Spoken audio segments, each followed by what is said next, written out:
إن الحمد لله نحمده ونستعينه ونستغفره ونعوذ بالله من شرور أنفسنا ومن سيئات أعمالنا من يهده الله فلا مضل له ومن يضلل فلا هادي له وأشهد أن لا إله إلا الله وحده لا شريك له وأشهد أن محمدا عبده ورسوله يا أيها الناس اتقوا ربكم الذي خلقكم من نفس واحدة وخلق منها زوجها وبث منهما رجالا كثيرا ونساء واتقوا الله الذي تساءلون به والأرحام إن الله كان عليكم رقيبا يا أيها الذين آمنوا اتقوا الله حق تقاته ولا تموتن إلا وأنتم مسلمون يا أيها الذين آمنوا اتقوا الله وقولوا قولا سديدا يصلح لكم أعمالكم ويغفر لكم ذنوبكم ومن يطع الله ورسوله فقد فاز فوزا عظيما أما بعد فإن أصدق الحديث كتاب الله وخير الهدي هدي محمد صلى الله عليه وسلم وشر الأمور محدثاتها وكل محدثة بدعة وكل بدعة ضلالة وكل ضلالة في النار أيها الناس اتقوا الله فإن التقوى ملاك الحسنات واعبدوا الله عز وجل فإن الله عز وجل يقول وما خلقت الجن والإنس إلا ليعبدون والعبادة لا بد أن تكون على أحسن الحال وتكون العبادة لله عز وجل وحده وعلى ما أمرنا به الرسول صلى الله عليه وسلم قال الله عز وجل الذي خلق الموت والحياة ليبلوكم أيكم أحسن عملا قيل لفضيل بن عياض رحمه الله ما المقصود بأحسن عملا قال العمل إذا كان لله ولم يكن على هدي النبي صلى الله عليه وسلم لا يكون مقبولا وهكذا إذا لم يكن لله وكان على هدي النبي صلى الله عليه وسلم لا يكون مقبولا أيضا فيكون معناه أحسن عملا أو أي أخلصه وأصوابه সম্মানিত মুসলিয়ান ইকরাম, আমি আমার নিজেকে এবং আপনাদেরকে আল্লাহর তাকওয়া অবলম্বন করার অনুরোধ জানাচ্ছি। যেই তাকওয়া অবলম্বন করলে আল্লাহর জান্নাতে যেতে পারবো আমরা। কারণ আল্লাহ তাআলা ওয়াদা করেছেন, তিনি এই জান্নাতকে করেছেন নূরিসু মিন ইবাদিনা মান কানা তাকিয়া, ওয়ারিস শুধু তাদেরকে বানাবেন যাদের তাকওয়া আছে। ন্যূনতম তাকওয়ার অধিকারী না হলে জান্নাতে যেতে পারবেন না। ন্যূনতম তাকওয়া হচ্ছে মুসলিম হওয়া, আর মধ্যবর্তী তাকওয়া হচ্ছে মুমিন হওয়া, সর্বোচ্চ তাকওয়া হচ্ছে মুহসিন হওয়া। একজন ঈমানদার প্রথমে মুমিন হয়, প্রথমে মুসলিম হয়, পরে মুমিন হয়, পরে মুহসিন হয়। এই তিনটি স্তরের মধ্যে দিন সীমাবদ্ধ। তিনটি স্তরকে বলা হয় মারাতিবুল ঈমান। ঈমানদার যদি ফরজ ওয়াজিব যথাযথভাবে আদায় করে, তাহলে ফরজ ওয়াজিব যথাযথ আদায় করে কিন্তু গুনাহ খাতা করছে, আবার কখনো কখনো কিছু ফরজ ছুটেও যাচ্ছে, আবার ঠিক করে নিচ্ছে, কাজা করছে, এই ব্যক্তিকে বলা হবে মুসলিম। ঈমান ঠিক আছে কিন্তু আমলে সমস্যা হয়েছে। ঈমানিয়াতে ঠিক আছে, ঈমান এবং আরকানুল ঈমান তার ঠিক আছে, কোনো সমস্যা নেই, কিন্তু সমস্যা হয়েছে আমালের ক্ষেত্রে। কিছু করেছে, কিছু করেনি। খালাতু আমালান সালিহান ওয়া আখারা সাইয়্যা, কিছু নেক আমল করেছে, কিছু বদ আমল করেছে। এই ব্যক্তি হচ্ছে মুসলিম। এই ব্যক্তি হচ্ছে মুসলিম। সেই ব্যক্তি চিরস্থায়ী জাহান্নামী হওয়া থেকে মুক্ত। সেই ব্যক্তি চিরস্থায়ী জাহান্নামী হওয়া থেকে মুক্ত। সেই ব্যক্তি কোনো না কোনো দিন জান্নাতে যাবে, হয় সুপারিশের মাধ্যমে নেককারদের, অথবা নবীর সুপারিশ পাবে, অথবা তার নেক আমলের সুপারিশও তার জন্য হবে, অথবা তাকে আল্লাহ তাআলা বিশেষ দয়ায় জাহান্নাম থেকে 3 কোষ যাদেরকে বের করে আনবেন, সেই কোষের ভিতরে ফেলে সে বেরিয়ে আসবে। কিন্তু ঈমান আছে এই ব্যক্তিকে কখনো জাহান্নামে চিরস্থায়ীভাবে রাখা হবে না। সুতরাং ঈমান আগে আপনাকে তাজা করতে হবে, ঈমানটাকে আগে চিনতে হবে, ঈমানটাকে আগে জানতে হবে। এ হচ্ছে প্রাথমিক স্তর, প্রথম স্তর। দ্বীনের এই স্তরে না থাকলে আপনার জন্য হতভাগা ছাড়া, হতভাগ্য ছাড়া কিছু অপেক্ষা করছে না। আপনার জন্য আখিরাতে আর কিছু প্রাপ্তি নেই, আপনার জন্য কোনো সুপারিশ হবে না, আপনি কোনোদিন জান্নাত দেখতে পাবেন না। এই ন্যূনতম স্তরটুকু আপনার রাখতে হবে। এই জন্য আমরা সবসময় আকীদার বিষয়টি গুরুত্ব দিয়ে থাকি, কারণ ঈমান ও আকীদা যদি ঠিক না হয়, আপনার দুনিয়ার জীবনও ব্যর্থ, আখিরাতের জীবনও ব্যর্থ। আর যদি ঈমান ঠিক আছে, আমল ঠিক আছে, ঈমান ঠিক আছে, আমল ঠিক আছে, কোনো পরিবর্তন বেশি কিছু করে নাই, ফরজটা করেছে, ফরজ ওয়াজিবগুলো যথাযথভাবে করেছে, ঈমান কিন্তু ঠিক রেখেছে, ঈমানের কোনো ঘাটতি হয়নি কোনো বিষয়ে, ঈমান এবং আরকান ঈমানে। শুধু আমলের ক্ষেত্রে তিনি শুধু ফরজ করেছে, নফল আমল করেনি, এই ব্যক্তিকে বলা হয় মুমিন। এই ব্যক্তিকে বলা হয়, এই ব্যক্তি হচ্ছে মুমিন, মধ্যবর্তী স্তরে আছে। এই ব্যক্তি কখনো জাহান্নামে যাবে না, এই ব্যক্তি কখনো জাহান্নামে যাবে না, এই ব্যক্তি সফল হবে। আমার কথা নয়, সাইয়্যিদুল খালক মুহাম্মদ রাসূলুল্লাহ সাল্লাল্লাহু আলাইহি ওয়াসাল্লাম সেটা বলেছেন। তিনি বলেছেন যে আফলাহা ইন সাদাকা, লোকটি যদি সত্য বলে থাকে অবশ্যই লোকটি সফল কাম হবে। ওই ব্যক্তি সম্পর্কে যে ব্যক্তি রসুলের দরবারে এসে বলেছিলেন, ইয়া রাসূলুল্লাহ, কি আমার উপর 5 ওয়াক্ত সালাত ফরজ করেছে? রসুল বললেন যে জি, অবশ্যই। লোকটি বলল যে আমি এর থেকে একটু বাড়াবো না, একটু কমাবো না। তারপর লোকটি বলল, ইয়া রাসূলুল্লাহ, আল্লাহ কি আমার উপর 1 মাস সওম ফরজ করেছে? লোকটি রাসূলুল্লাহ সাল্লাল্লাহু আলাইহি ওয়াসাল্লাম বলে যে হ্যাঁ, আল্লাহ 1 মাস তোমার উপর, প্রত্যেকের উপর সওম ফরজ করেছে। লোকটি বলল যে আমি একটু বাড়াবো না, একটু কমাবো না। তারপর রাসূলুল্লাহ সাল্লাল্লাহু আলাইহি ওয়াসাল্লামকে সে জিজ্ঞাসা করলেন যে আল্লাহ কি আমার উপর যাকাত ফরজ করেছেন? বলে যে হ্যাঁ, যাকাত ফরজ করেছেন। বলে যে আমি এর থেকে একটু বাড়াবো না, একটু কমাবো না। এভাবে তিনি ফরজ ব্যাপারে বলেছেন যে তিনি বাড়াবেন না বা কমাবেন না, তিনি ওয়াদা করেছেন রাসূলুল্লাহ সাল্লাল্লাহু আলাইহি ওয়াসাল্লামের সাথে।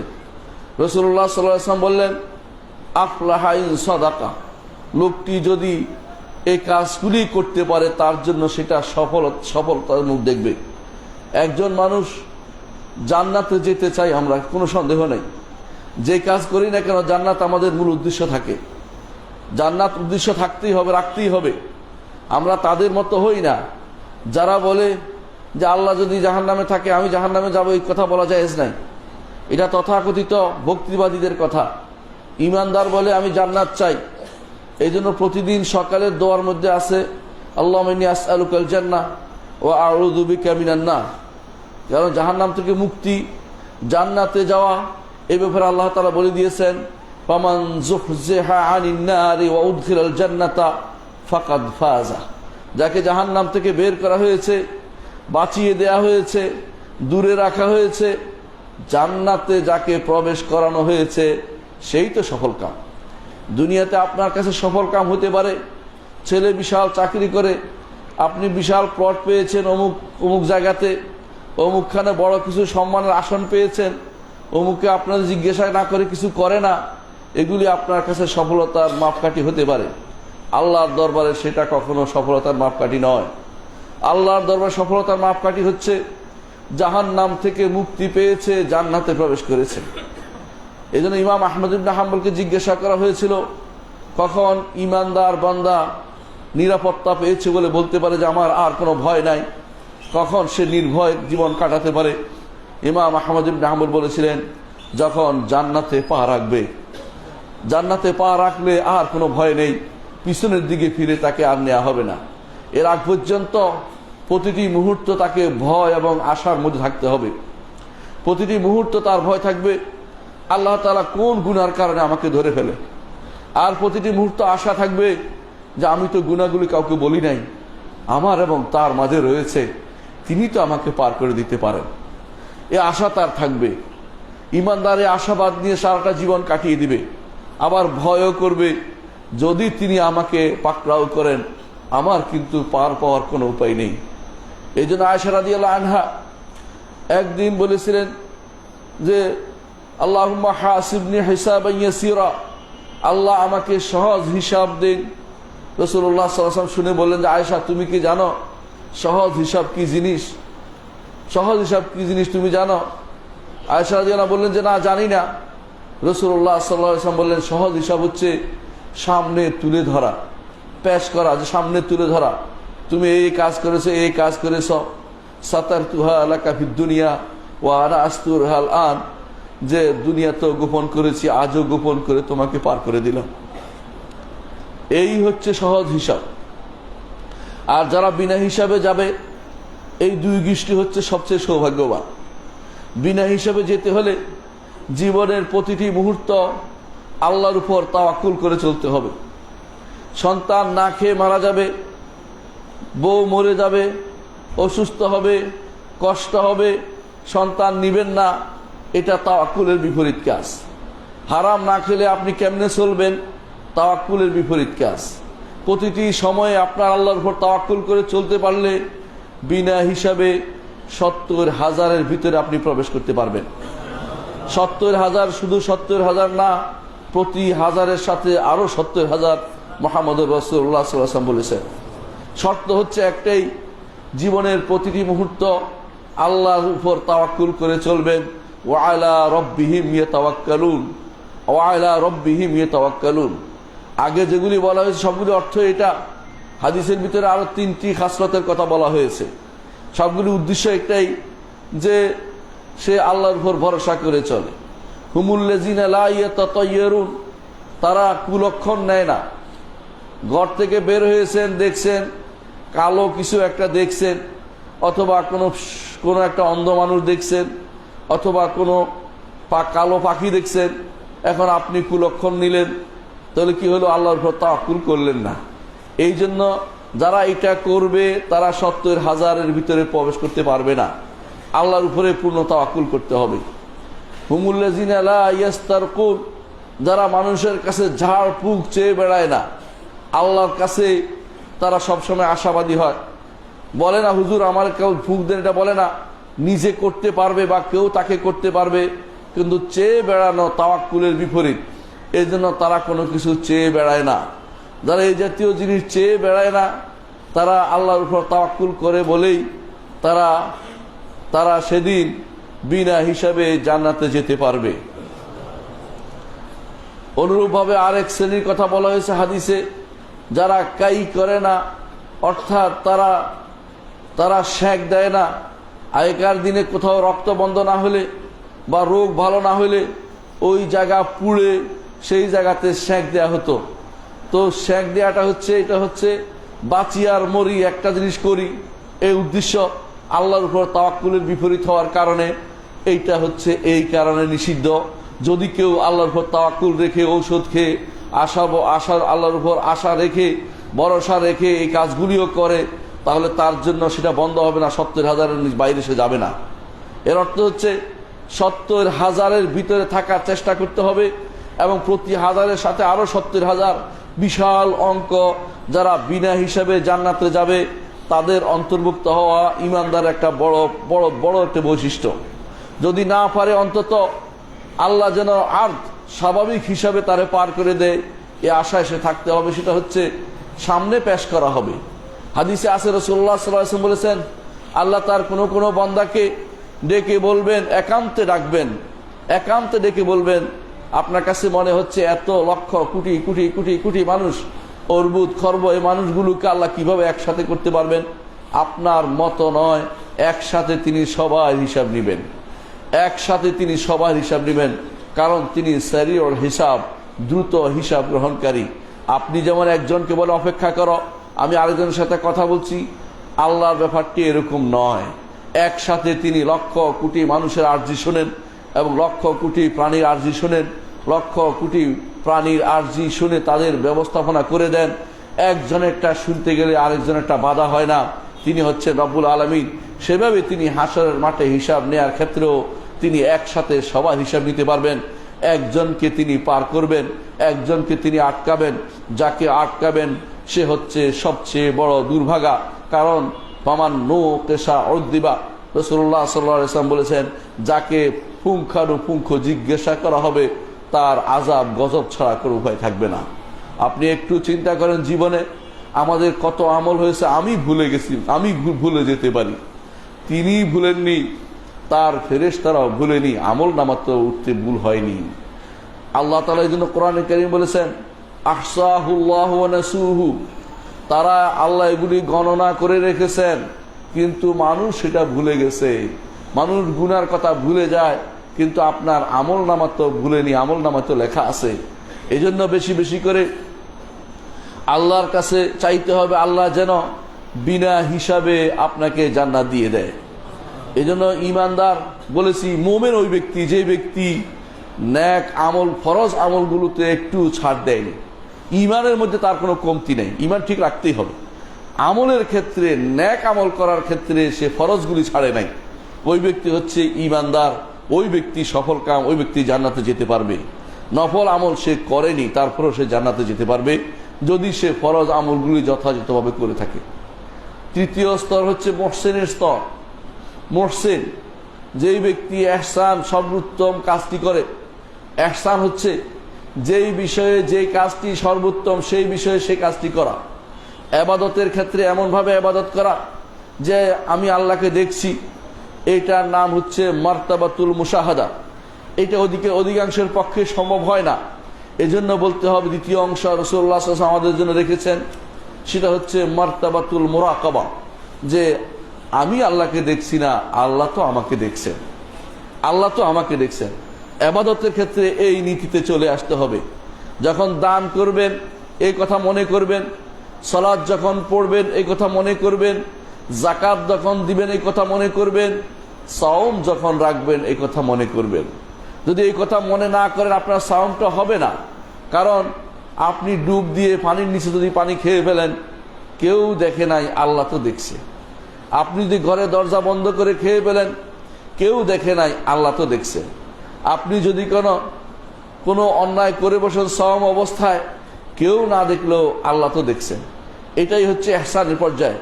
এই জন্য সাওমটাকে ইহসানের পর্যায়ে নিয়ে যাওয়া হয়ে আল্লাহ তাআলা বলেছেন, আস-সাওমু লি ওয়া আনা আজজি বিহি। সাওম হচ্ছে আমার জন্য। কেন আমার জন্য সেটা বলছি। এবং হাদিসের কুদসিতে আল্লাহ তাআলা বলছেন, আস-সাওমু লি, আমার জন্য রাখা হয়, ওয়া আনা আজজি বিহি, আমি সেটার প্রতিদান দেব। এর কারণ হচ্ছে ইবনে কাইয়িম রাহমাতুল্লাহ আলাইহি বলেন, দুনিয়ার প্রত্যেকটি জিনিস হচ্ছে হাঁ বাসক।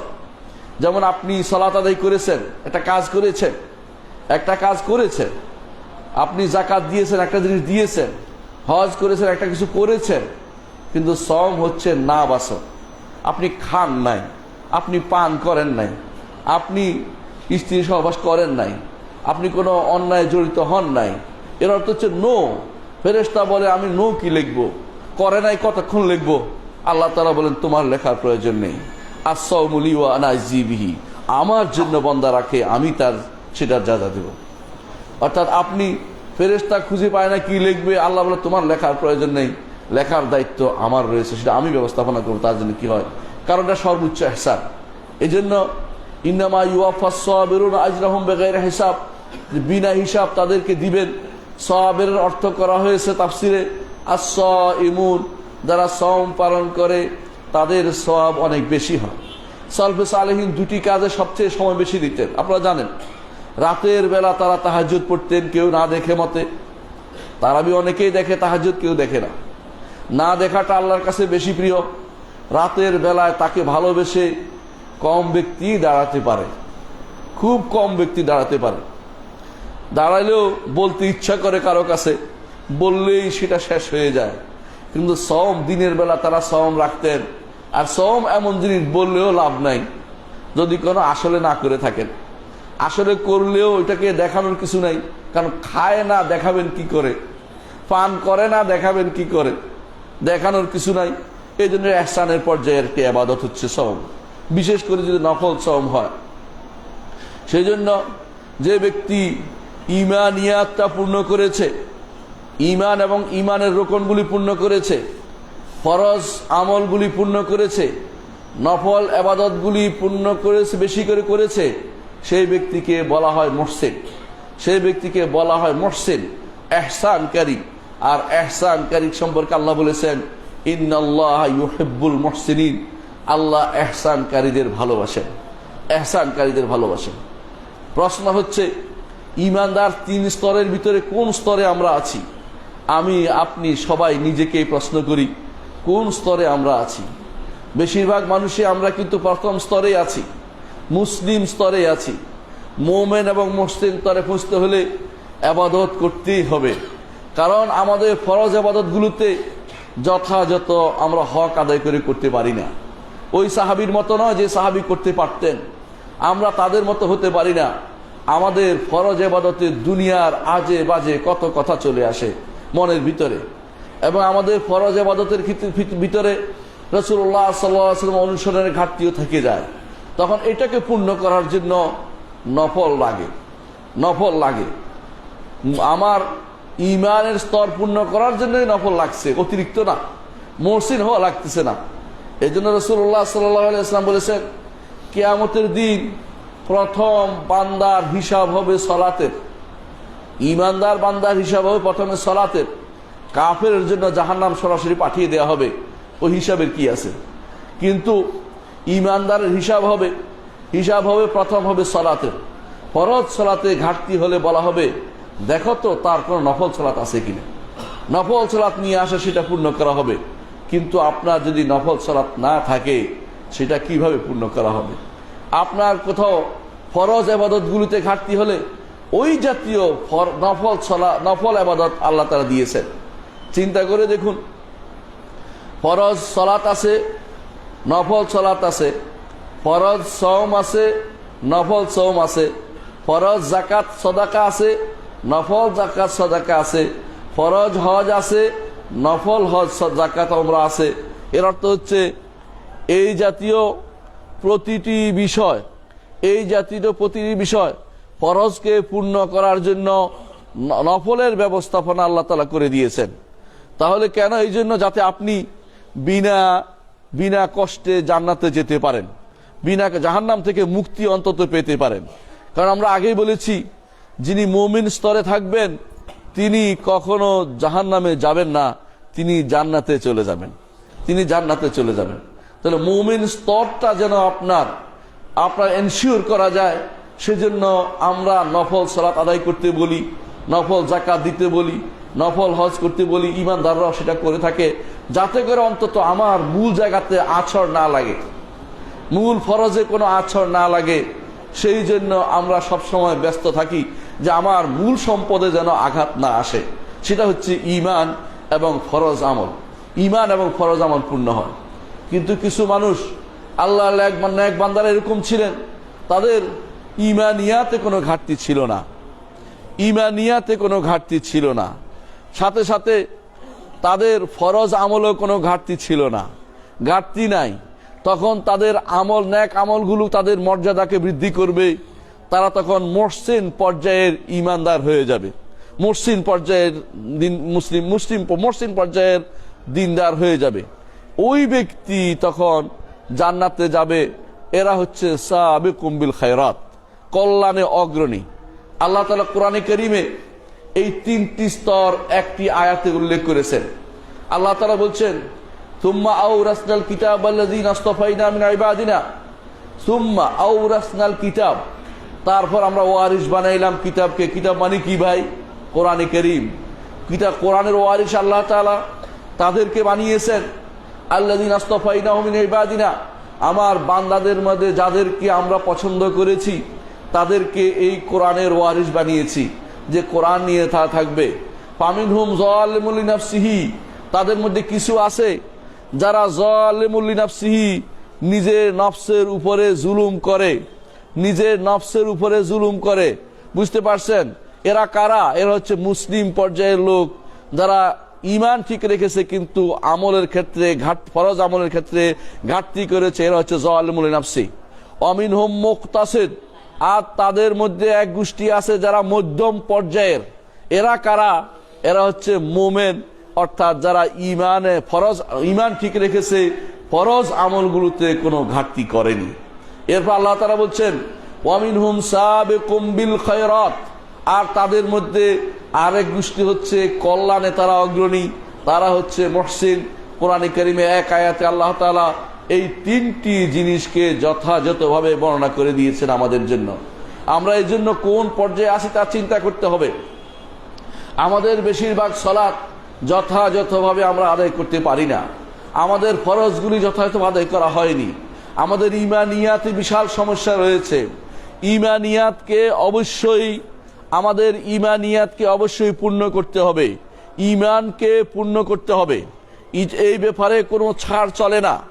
ইমানের ব্যাপারে কোনো ছাড় দিলে সেই ব্যক্তি কাফের, সেই ব্যক্তি যত আমলই করুক না কেন, 5 ওয়াক্ত ফরজ এবং শতবার যদি করো তিনি হজও করেন, কোনো কাজে আসবে না।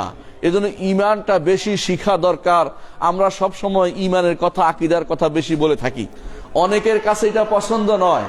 অনেকে মনে করে যে আকীদা বিশ্বাসে এত কথা কিসের দরকার, আমার আকীদা ঠিক আছে। আপনার আকীদা ঠিক নাই এর প্রমাণ আমি 1000 বার দিতে পারবো। আপনার আকীদা এখনো আল্লাহ সম্পর্কেও শুদ্ধ হয়নি, নবী সম্পর্কেও শুদ্ধ হয়নি। আল্লাহ সম্পর্কে যদি আকীদা আপনার শুদ্ধ না হয়, আপনার আমল গর্তে চলে যাচ্ছে, আল্লাহর কাছে যাচ্ছে না। আপনি যদি মনে করে থাকেন আপনার রব সর্বত্র বিরাজমান, তাহলে আপনার আমল আল্লাহর দরবারে যাচ্ছে না, আপনি এখনো ঈমানদার হইতে পারেন নাই। আপনাকে ঈমানের ক্ষেত্রে প্রথমে মনে রাখতে হবে যে আমার রব্বুল আলামিন তিনি আরশের উপরে, স্রষ্টা এবং সৃষ্টি আলাদা। স্রষ্টা কখনো সৃষ্টির ভিতরে নন।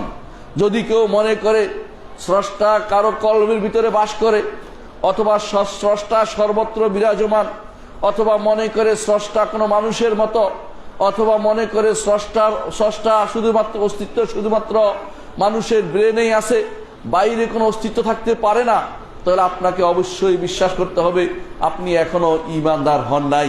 আপনি হয়েছেন একটা বিশ্বাসী, আপনার এক ধরনের বিশ্বাস আছে, যেই বিশ্বাস কোরআন এবং সুন্নাহ পরিপন্থী, যেই বিশ্বাসের কারণে আপনি নাজাত পাবেন না। নাজাত পেতে হলে ঈমানকে পূর্ণ করে নিতে হবে। ঈমানকে পূর্ণ করে নিতে হলে কি করতে হবে আমি সংক্ষেপে কয়েকটা জিনিস বলি মনে রাখার মতো। 1 নম্বর হচ্ছে, ঈমান যদি পূর্ণ করতে হয়, আপনাকে যদি বলেন যে আমি আল্লাহ বিশ্বাস করি, ঈমান হয় নাই, আরো একটু রয়েছে, আরো বিশাল জিনিস রয়েছে। আল্লাহ বিশ্বাস করেন, এক স্রষ্টায় বিশ্বাস করেন, এবং এইটা যথেষ্ট না, আপনাকে বিশ্বাস করতে হবে আমি এমন এক আল্লাহ বিশ্বাস করি, হুয়াল আউয়ালু ওয়াল আখিরু ওয়াল যাহিরু ওয়াল বাতিন।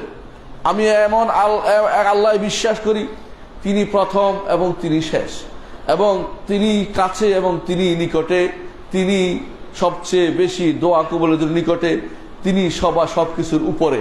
এই বিশ্বাস করতে হবে। অথচ আমাদের দেশে অনুবাদগুলো দেখেন, জাহের অর্থ করেছে প্রকাশ্য, আর বাতিন অর্থ করেছে গোপন।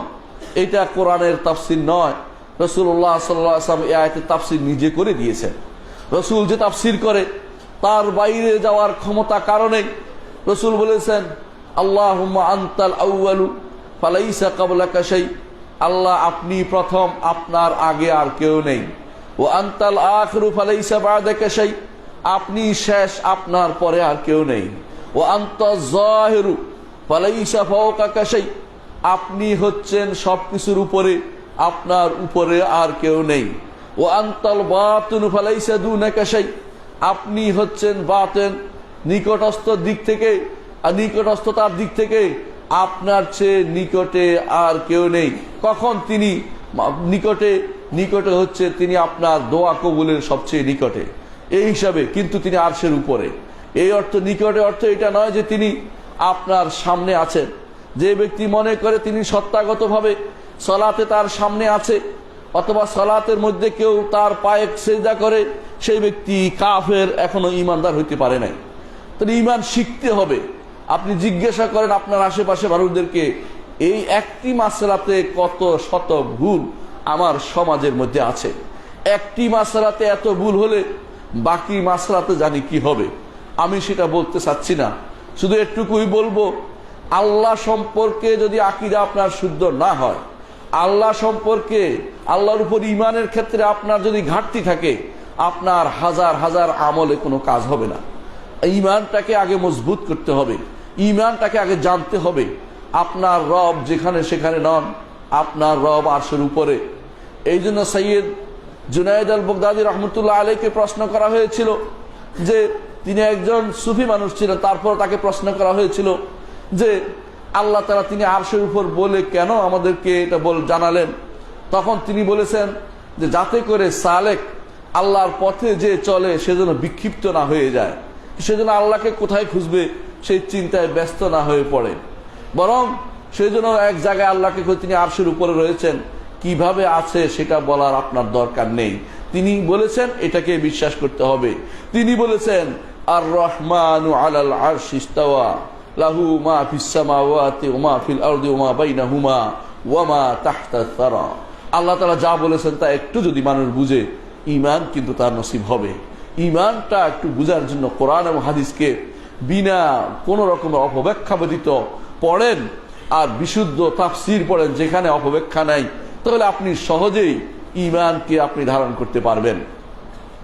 শুধু আল্লাহ আছে, আরশের উপরে আছে বিশ্বাস করলে ঈমান হয়ে যাবে তা কিন্তু না। আল্লাহর নাম রয়েছে অনেক, শুধু 100 নয়, 100 নয়, 99ও নয়। আল্লাহর নামের কোনো শেষ নেই। 99টা এমন নাম আছে যা দিয়ে ডাকলে আল্লাহ আপনার ডাকে সাড়া দেন।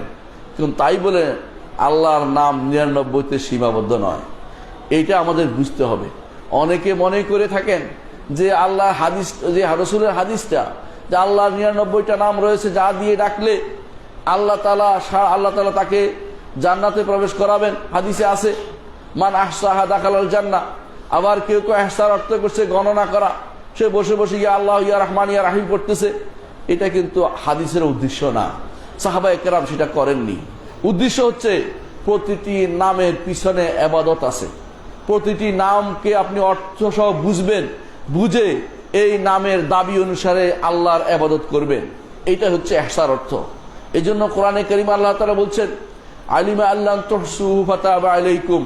আল্লাহ তাআলা জানেন যে তোমরা তাহাজ্জুদের সালাত যথাযথভাবে ফরজ হিসাবে আদায় করতে পারবে না, সেই জন্য যথাযথভাবে আদায় করার নাম হচ্ছে ইহসা, শুধু গণনা করা নয়। অনেকে যদি না বুঝে থাকেন কোরআন আয়াত থেকে বুঝে নেন যথাযথভাবে আদায় করা। যে ব্যক্তি আল্লাহর নামগুলোকে যথাযথভাবে অর্থ বুঝে এবং সেগুলির মর্ম বুঝে সেগুলো দিয়ে আল্লাহকে আহ্বান করবে, সেই ব্যক্তি জান্নাতে প্রবেশ করবে। এই ওয়াদা আল্লাহ রসুল সাল্লাল্লাহু আলাইহি ওয়াসাল্লাম আমাদেরকে জানিয়েছেন যে আল্লাহর পক্ষ থেকে ওয়াদা রয়েছে। শুধু গণনা করা নয়, কেউ যদি বলে ইয়া আল্লাহ ইয়া রহমান ইয়া রাহিম ইয়া হাইয়্যু ইয়া কাইয়্যুম গনে ফেললো, ওই গণনা দিয়ে জান্নাতে যাওয়া যাবে না। কারণ গণনা করা উদ্দেশ্য নয়, উদ্দেশ্য হচ্ছে যথাযথভাবে হক আদায় করা, যথাযথভাবে হক আদায় করা। এটাই হচ্ছে ইহসার অর্থ, এ হচ্ছে নাম। তাছাড়া আল্লাহর হাজার হাজার গুণ রয়েছে, কোনো গুণকে অস্বীকার করবেন না, বরং আল্লাহর গুণের ওসিলা দিয়ে আল্লাহর কাছে দোয়া করবেন। রাসূলুল্লাহ সাল্লাল্লাহু আলাইহি ওয়াসাল্লাম হাদিসটি মনে আছে কি আপনাদের? তিনি বলেছিলেন কেউ যদি কোথাও ব্যথা হয়, তার শরীরে কোথাও ব্যথা হয়, সে যদি সেখানে হাত দিয়ে বলে আউযু বিল্লাহি ওয়া কুদরাতিহি মিন শাররি মা আজিদু ওয়া উহাদির, তাহলে সেখানে যদি কোনো বারবার বলতে থাকে, হাদিসে 7 বারের কথা এসেছে, তাহলে সেই ব্যথা চলে যাবে। রাসূলুল্লাহ সাল্লাল্লাহু আলাইহি ওয়াসাল্লাম এই হাদিসটি আমরা পরীক্ষা করে দেখেছি, অনেক উপকার আমরা পেয়েছি। সেটাও আপনার হিসনুল মুসলিম গ্রন্থে পেয়ে যাবেন। আউযু বিল্লাহি ওয়া কুদরাতিহি এক বর্ণনায় আসছে, আরেক বর্ণনায় আসছে আউযু বিইজ্জাতিল্লাহি ওয়া কুদরাতিহি।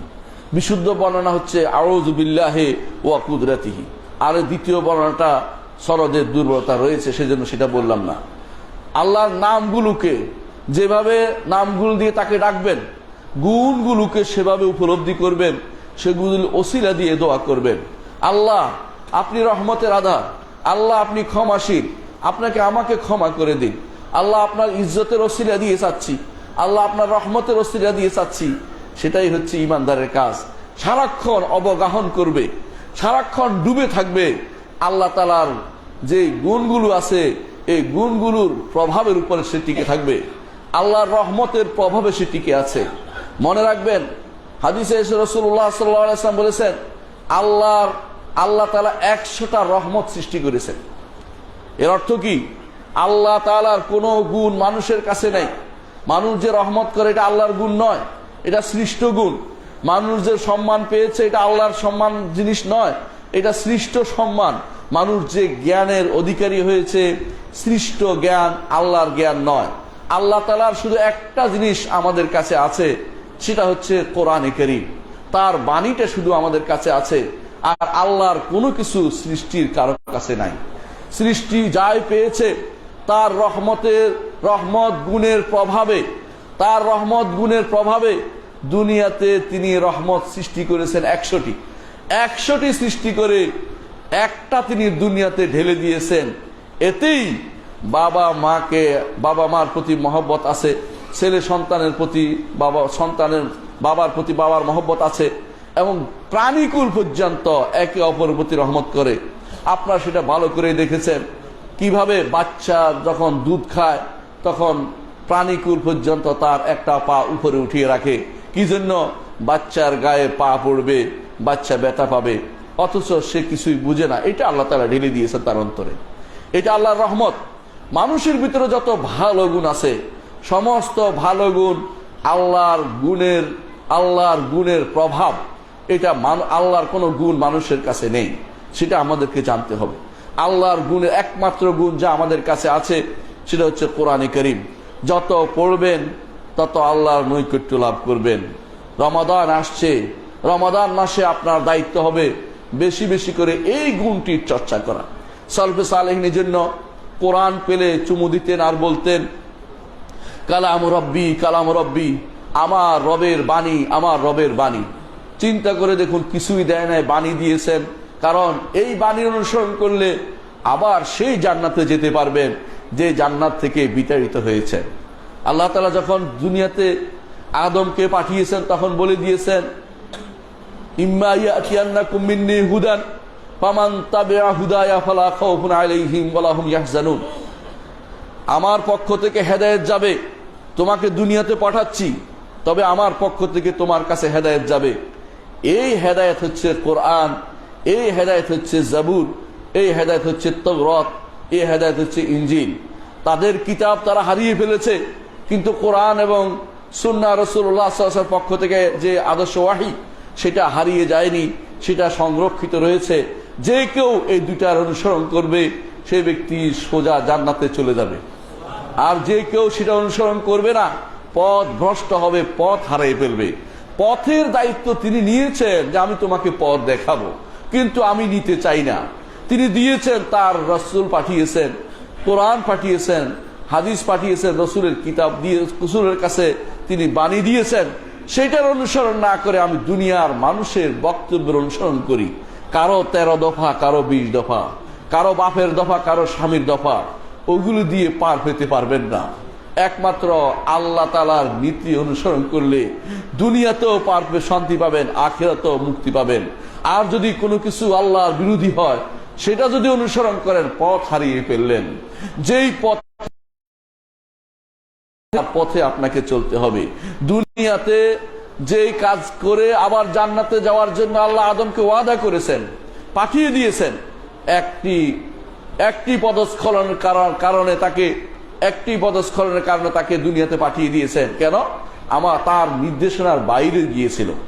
দুনিয়াতে আমি যদি 1000টা নির্দেশনার পথের বাইরে চলি, কিভাবে আশা করতে পারি যে আমি জান্নাতে যাব? একমাত্র তার দয়া, তিনি দয়ার কারণে তিনি জান্নাত দিবেন। তিনি বলেছেন, দয়া করে বিভিন্ন সুপারিশের মাধ্যমে রাসূল 8 রকমের সুপারিশ করবেন। বান্দার নেক আমল তার জন্য সুপারিশ করবে। আল্লাহ তাআলা বিশেষভাবে রহমতের কারণে সেদিন তার 99টা রহমত, 100টা রহমত তিনি তৈরি করেছেন। 99টা দিয়ে সেদিন গুনাহগার তার বান্দাদেরকে জাহান্নাম থেকে বের করে আনবেন। কিন্তু তাই বলে আপনার কাছে পুঁজিটা রাখতে হবে, সেই একমাত্র পুঁজি, যেই পুঁজি নষ্ট হলে অন্য কিছু কাজে লাগে না, সেই পুঁজিটা হচ্ছে ঈমান। এজন্য ঈমানটা শিখার বিষয়, জানার বিষয়। ঈমানে কোনো ঘাটতি চলে না, ঘাট তেড়ামি চলে না, আমার হুজুরে বলছে চলে না, আমার উস্তাদ বলছে চলে না। ঈমান কোরআন এবং সুন্নাহ এবং সালফে হাজির উম্মাহ সালফে সালিহিনের পথ থেকে ঈমান নিতে হয়। এজন্য কেন আমরা ঈমানের উপর গুরুত্ব দেই? আমরা অনেক মাসআলা জানি, অনেক কিছু জানি, সুন্দর সুন্দর কথা জানি, কিন্তু ঈমানটা ভুলে বসে আছি। আপনার জীবনের কোনো মূল্য নেই, আপনি আর হায়ওয়ানের সাথে কোনো পার্থক্য নেই। কারণ হায়ওয়ানকে শিক্ষা দিলেও হায়ওয়ান অনেক কিছু করতে পারে। কুকুরকে শিক্ষা দিয়ে আজ অনেকে দুনিয়ার অনেক কিছু করাচ্ছে। বোঝা গেল যে কুকুরকে দুনিয়ার আমলা কাজ আপনি শিক্ষা দিতে পারবেন, কিন্তু ঈমানিয়াতের জন্য আল্লাহ আপনাকে পাঠিয়েছে। ওয়ামা খালাকতুল জিন্না ওয়াল ইনসা ইল্লা লিয়াবুদুন, জিন এবং মানুষকে শুধুমাত্র আমার ইবাদতের জন্যই সৃষ্টি করেছি। তাহলে ঈমানের ক্ষেত্রে 1 নম্বর বলেছি যে আল্লাহ তাআলা সম্পর্কে আপনাকে জানতে হবে তিনি কোথায়। দ্বিতীয় হচ্ছে আপনাকে জানতে হবে তার নামগুলো সম্পর্কে। তৃতীয় হচ্ছে আল্লাহর গুণগুলো সম্পর্কে জেনে প্রতিটি মুহূর্ত আপনি স্মরণ করতে হবে আমি এখন ওই গুণের অধীন আছি, আল্লাহ ওই গুণের প্রভাব আমার উপর পড়েছে। আল্লাহ আপনি যদি কাউকে ক্ষমা করে দেন তখন বুঝবেন যে আল্লাহর ক্ষমা করা গুণের অধীন আমি ঢুকতে পেরেছি। ক্ষমা না করলে বুঝবেন যে আপনি উদ্যত্ত মোতাকাব্বের অহংকারী হয়ে গেছেন। আল্লাহ তাআলা যেটা পছন্দ করেন না আপনার জন্য, এটা তার গুণ, কিন্তু এটা বান্দার কাছে তিনি চান না, এটা বান্দার কাছে তিনি চান না। আল্লাহর নাম এবং গুণকে যে ব্যক্তি অবজ্ঞা করবে, শিখতে চাইবে না, শিখাতে চাইবে না, আলোচনা করবে না, তার মতো হতভাগা আর কেউ হতে পারে না। যে যত নাম এবং গুণ শিখতে পারবে, জানতে পারবে, ঈমান তার তত মজবুত হবে, শক্তিশালী হবে। এই জন্য সালফে সালেহিন সবার আগে আল্লাহর নামগুলোর কথা লিখতেন, আল্লাহর গুণগুলোর কথা লিখতেন। সিদি আব্দুল কাদের জিলানী রহমতুল্লাহ আলাইহি, যাকে আপনারা বিশাল বিশাল লকব দিয়ে বসেছেন, যাকে এমন এমন শব্দ ব্যবহার করেন যা আল্লাহ তাআলার জন্য শুধুমাত্র ব্যবহৃত হতে পারে। কেউ গাউস বলে, কেউ কুতুব বলে, এই কোনোটাই আল্লাহ ছাড়া কেউ গাউস নেই। আর কুতুব শব্দটি কারোর জন্য ব্যবহার করা জায়েজ নেই। কুতুব হচ্ছে, শব্দটি হচ্ছে বেদাতি শব্দ, এটা কোনো অর্থহীন শব্দ, এগুলি ব্যবহার করা জায়েজ নেই। সিদি আব্দুল কাদের জিলানী রহমতুল্লাহ আলাইহি তিনি গ্রন্থ লিখেছেন আল গুনিয়াতুল তালেবিল হক, যেটা আমাদের দেশে নাম হয়েছে গুনিয়াতুত তালেবিন। এই গ্রন্থটির মধ্যে তিনি আল্লাহর নামগুলি এনেছেন, আল্লাহর গুণগুলি এনেছেন এবং বলেছেন আল্লাহ আরশের উপরে। যে ব্যক্তি এটা বিশ্বাস করবে না তার ঈমান নাই। তিনি বলেছেন, তিনি হচ্ছেন সিদি আব্দুল কাদের জিলানী। তার অনুসারী সুফিরা বলে আমি আমার কলবের দিকে মুতাওয়াজ্জহ আছি। নাউজুবিল্লাহ। কেন কলবের দিকে মুতাওয়াজ্জহ থাকবেন?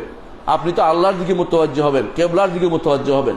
মুতাওয়াজ্জিহানিরা সালাতের সময় কেবলার দিকে, অন্য সময় আল্লাহর দিকে, উপরের দিকে আপনার হাত থাকবে। হাত উপরের দিকে উঠবে কেন? আল্লাহ তাআলা উপরে, তিনি উপরে বলেই হাত উপরের দিকে উঠবে। তিনি উপরে বলেই রাসূল মেরাজের রাত্রিতে 7 আসমান ভেদ করে উপরে গিয়েছেন। আর যদি আপনি মনে করেন তিনি সর্বত্র বিরাজমান, আপনি ঈমানদার হতে পারলেন না, আপনি কুফরিতে লিপ্ত হয়ে থাকলেন, আল্লাহকেও চিনলেন না, আপনার ইবাদত কোনো মূল্য হলো না। আপনি যতই সালাত আদায় করেন আল্লাহর দরবারে সেটা কবুল হবে না। কারণ আপনি কার ইবাদত করছেন? আপনি এমন এক সত্তার ইবাদত করছেন যিনি আসলেই সেই আল্লাহ নয় যে আল্লাহর কথা পরিচয় কোরআন এবং সুন্নাহ আসছে এবং সাহাবায়ে কেরাম বলেছেন, সালফে হাজির উম্মাহ যেগুলি আলোচনা করেছেন। এগুলিতে ঈমান যথেষ্ট হয়ে গেছে? না, আরো রয়ে গেছে। আল্লাহর নাম এবং গুণ জানার পরে আল্লাহ তাআলার কর্ম জানতে হবে। তিনি কি করেছেন? ক্রিয়েশন, যাবতীয় ক্রিয়েশন, যাবতীয় সৃষ্টি আল্লাহর কর্ম, যাবতীয় সৃষ্টি আল্লাহর কর্ম। আপনি, আমি, এমনকি পোকামাকড়, এমনকি উদ্ভিদ যা আপনি দেখেন না, লক্ষ কোটি প্রাণী সমুদ্রের অভ্যন্তরে রয়েছে যেগুলি আপনি কোনোদিন দেখেন নাই, মানুষ আজ খুব কমই আবিষ্কার করতে পেরেছে। এ তো একটি সমুদ্র, পৃথিবী নামক, পৃথিবীর সাথে সংশ্লিষ্ট সমুদ্র। যদি এরকম লক্ষ লক্ষ গ্রহ থাকে পৃথিবীর মতো, কোটি কোটি গ্রহ থাকে পৃথিবীর মতো, সেগুলির সাথে সংশ্লিষ্ট যদি কোনো আরো প্রাণী থাকে মানুষ ছাড়া, কারণ মানুষ শুধুমাত্র এই ইয়াতে আছে, এই ভূমিতে আছে বলে আমরা বিশ্বাস করছি। অন্যখানে যে আরো প্রাণী থাকে সেগুলি কে সৃষ্টি করেছেন? আমার রব্বুল আলামিন, সেগুলির স্রষ্টা। যত কিছু নিয়ে আজ বাহাদুরি করে মানুষ যে তিনি অমুকে মঙ্গল গ্রহে গেছে, অমুকখানে গেছে, অমুকটা আবিষ্কার করেছে, কেউ নিহারিকে আবিষ্কার করেছে, কেউ ওইটা আবিষ্কার করেছে। এটা মানুষ আবিষ্কার করছে, কিন্তু এগুলি সৃষ্টি করেছে কে? এগুলি স্রষ্টা হচ্ছে রব্বুল আলামিন। তো আপনাকে আল্লাহ তাআলার নাম এবং গুণের সাথে সাথে আল্লাহর কর্ম হচ্ছে ক্রিয়েশন, যাবতীয় এই কর্ম সম্পর্কে আপনার পূর্ণ বিশ্বাস থাকতে হবে যে এগুলি আমার আল্লাহ সৃষ্টি করেছেন। কোরআনে কারীমে যেন আল্লাহ তাআলা বারবার বলছেন ইঙ্গিত করে, লা শামসু ইয়ামবাগি লাহা আন তুদরিকাল কামার ওয়ালাল লাইলু সাবিকুন নাহার। জেনে রাখো, সূর্য চলতে চলতে তার পথে চলে, সেটা সে চাঁদের সাথে ধাক্কা খাওয়ায় না। ওয়ালাল লাইলু সাবিকুন নাহার, রাতও দুইবার আসে না একসাথে, একটার পরে দিন আসে, তারপর আবার রাত আসে, একসাথে দুইটা রাত এসে যায় না। তিনি শিখিয়ে দিলেন কি, রাত দিন একটার পর একটা রেখেছেন, লিয়াবলুয়াকুম আইয়ুকুম আহসানু আমালা। তিনি তোমাদের ঈমানকে পরীক্ষা করতে চান, আমলকে পরীক্ষা করতে চান। তাহলে দেখা গেল যে আপনাকে ক্রিয়েশন, আল্লাহর যে কর্ম, এটার উপর বিশ্বাসী হতে হবে। আপনার কর্ম আল্লাহ সৃষ্টি করেন। আল্লাহ বলেছেন খালাকাকুম ওয়া মা তা'মালুন, তোমরা যা করো সেটাও আল্লাহ সৃষ্টি করেন। তবে বলতে পারেন ভালো মন্দ উভয়টা হয় কেন? কারণ আমাদের শয়তান আমাদের পিছনে লেগে আছে। ভালো কাজ থেকে সে খারাপ পথ, আল্লাহ খারাপ পথ তৈরি করে দিয়েছেন। খারাপ পথ তৈরি করার অর্থ এই নয় যে খারাপ পথে যেতে হবে, কিন্তু আমি আল্লাহর অবাধ্যতা পোষণ করে খারাপ পথের দিকে রওনা হয়ে যাই। এটা আমার দোষ, এটা আমার দোষ। কারণ অন্যায় করলে আল্লাহর দিকে সম্পৃক্ত করা যায় না, অন্যায় করলে নিজের দিকে সম্পৃক্ত করতে হয়। এই জন্য আদম আলাইহিস সালাম তিনি যে কাজটি করেছিলেন, এই জন্য আল্লাহকে বলেন নাই আল্লাহ গাছটা এখানে রাখলেন কেন, গাছ না রাখলে তো আমার সমস্যা হইতো না, এটা বলেন নাই। তিনি বলেছেন রব্বানা যালামনা আনফুসানা ওয়া ইল্লাম তাগফির লানা ওয়া তারহামনা লানাকুনান্না মিনাল খাসিরিন। এর বিপরীতে ইবলিস আল্লাহর কাজের উপরে সে হস্তক্ষেপ করেছে। সে বলেছে রব্বে বিমা আগওয়াইতানি, আল্লাহ আমাকে পথভ্রষ্ট করে দিলেন, অর্থাৎ দোষটা আল্লাহর উপর দিতে চাইলো। সেই জন্য সে চিরজীবনের জন্য পথভ্রষ্ট হয়ে গেল। লা ইউসআলু আম্মা ইয়াফআলু হুম ইউসআলুন, তিনি কি করবে এ ব্যাপারে প্রশ্ন করা যাবে না। আপনি কি করবেন আল্লাহ সেটা প্রশ্ন করবেন। এই জন্য আপনাকে দুটি পথ দেখিয়েছেন, বিবেক দিয়েছেন, ভালো মন্দ জিনিস দিয়েছেন। এটার উপর চলার কারণে আপনাকে জান্নাত দিবেন। যারা ভালো মন্দ জ্ঞান যাদেরকে দেয়া হয়নি, তাদের জন্য জান্নাত রাখা হয়নি। গরু ছাগলের জন্য জান্নাত রাখা হয়নি, কারণ তাকে এই বিবেক দেয়া হয়নি। আপনাকে আশরাফুল মখলুকাত, সবচেয়ে শ্রেষ্ঠ মখলুক বানিয়েছেন আপনাকে, যা কারণ আপনাকে বিবেক দিয়েছেন। ওই বিবেকের কারণে আপনি ভালো মন্দ বুঝার চিন্তা করুন। ভালো মন্দ শুধু আপনি বিবেক দিয়ে বুঝতে পারবেন না বলে আল্লাহ তাআলা দয়া পরবশ হয়ে নবী রাসূল পাঠিয়েছেন, আরো দয়া পরবশ হয়ে কিতাব দিয়েছেন, আরো দয়া পরবশ হয়ে যুগে যুগে আলেমদেরকে রেখেছেন। তাহলে বুঝতে পারেন আল্লাহ তাআলা আরো দয়া পরবশ হয়ে আরো কি করেছে। যখন দুনিয়াতে আপনি আসবেন, আপনার অন্তরের ভিতরে ফিতরিভাবে ঈমানের ডাক দিয়ে দিয়েছেন, আলাস্তু বিরাব্বিকুম ক্বালু বালা। যখন প্রথম আদমের পিঠেই আমাদের ভিতরে একটু দানা দিয়ে ঈমানিয়াতের একটা দানা ঢুকিয়ে দিয়েছেন, যে একটু যদি বাইরের আলো পড়ে এই মানুষটি ঈমান আনবে। বাইরের আলোর দরকার, ভিতরের আলোর সাথে বাইরের আলো দরকার। অর্থাৎ আপনার চোখের আলো আছে, কিন্তু বাইরের আলো না থাকলে আপনি দেখতে পান না।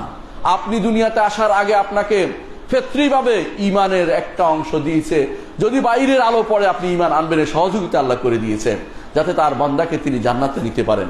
কিন্তু তাই বলে আপনি যদি কোনো বাড়াবাড়ি করেন, আল্লাহ আপনি এই কাজ করছেন, উল্টা এই কাজ করছেন, আল্লাহর দোষ ধরতে যান, আপনি জাহান্নামী হবেন। যেভাবে ইবলিসকে আল্লাহ তাড়িয়ে দিয়েছেন তার রহমত থেকে, আপনি হবেন মালউন, অভিশপ্ত, মাতরুদ, আপনি হবেন বিতাড়িত আল্লাহর রহমত থেকে। সেই জন্য ঈমানের এই জায়গাটুকু খেয়াল রাখতে হবে যে আমার আল্লাহর ক্রিয়েশন, আল্লাহ তাআলার সৃষ্টির ব্যাপারে আমি শিওর যে সবকিছু আল্লাহ সৃষ্টি করেছেন, এইটা আপনাকে ঈমান আনতে হবে। যথেষ্ট নয়, এটুকুই যথেষ্ট নয়, এরপরে যেটা আছে সেটা সবচেয়ে বেশি জরুরি। আল্লাহ সম্পর্কে আপনার আকীদা শুদ্ধ হলো, মানলাম যে আপনি আল্লাহকে আরশের উপর মেনেছেন, আল্লাহকে স্রষ্টা মেনেছেন, একজন স্রষ্টা আছে মানলেন, আল্লাহকে মানলেন, তিনি আরশের উপর আছে মানলেন, তার নাম এবং গুণ মানলেন, যাবতীয় সৃষ্টি তার মানলেন। বাকি রয়েছে একটি জিনিস, তার অধিকার আপনাকে আদায় করতে হবে। তার অধিকারটা কি?